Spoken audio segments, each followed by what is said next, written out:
When discussing the impact of globalization on an economy, we always have to look back at the structural features of the economy and the current state of the economy to determine what exactly is the overall impact.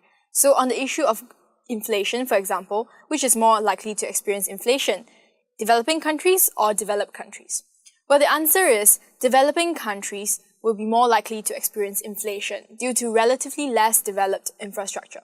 So as globalization increases, there will be greater external demand, and bottlenecks in production are reached very easily in the developing countries because they have lower productive capacity in the first place. So domestic factor prices are driven up.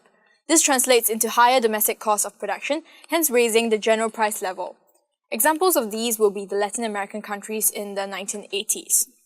So developing countries will be likely to experience inflation, but developed countries such as Japan have actually experienced deflation. This is partly due to the cheaper imported raw materials or cheaper imported unfinished parts, which lower the domestic cost of production. So you can see that globalization actually has opposite effects on inflation for developing and developed countries in the previous analysis. But however, we must always remember that this is not a given.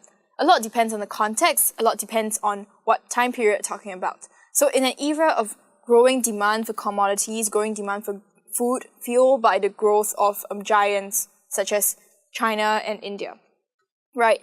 And there's also greater demand for renewable energy. The production of oil and the production of wheat is not keeping pace. So such global inflationary pressures, such supply induced pressures will affect both the developing countries and developed countries. So we can say that due to these factors, these factors will have an inflationary pressure on both developing and developed countries.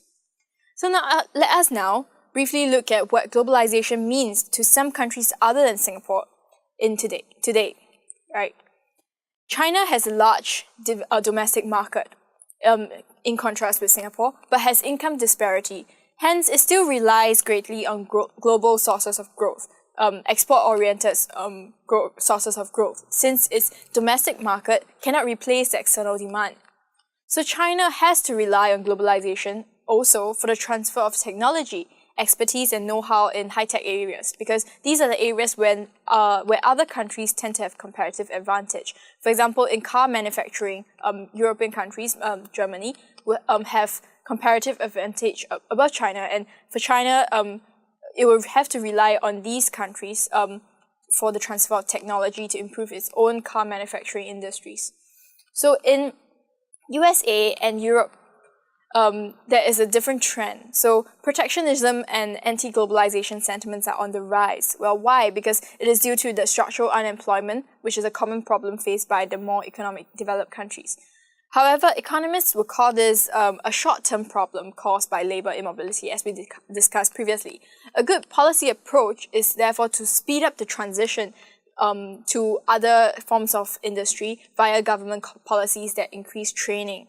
We have to train the group in the labor force that face the greatest labor immobility, namely the low-skilled labor. And we also have to improve general education to increase the labor mobility of the population overall. So in the long term, globalization will benefit all.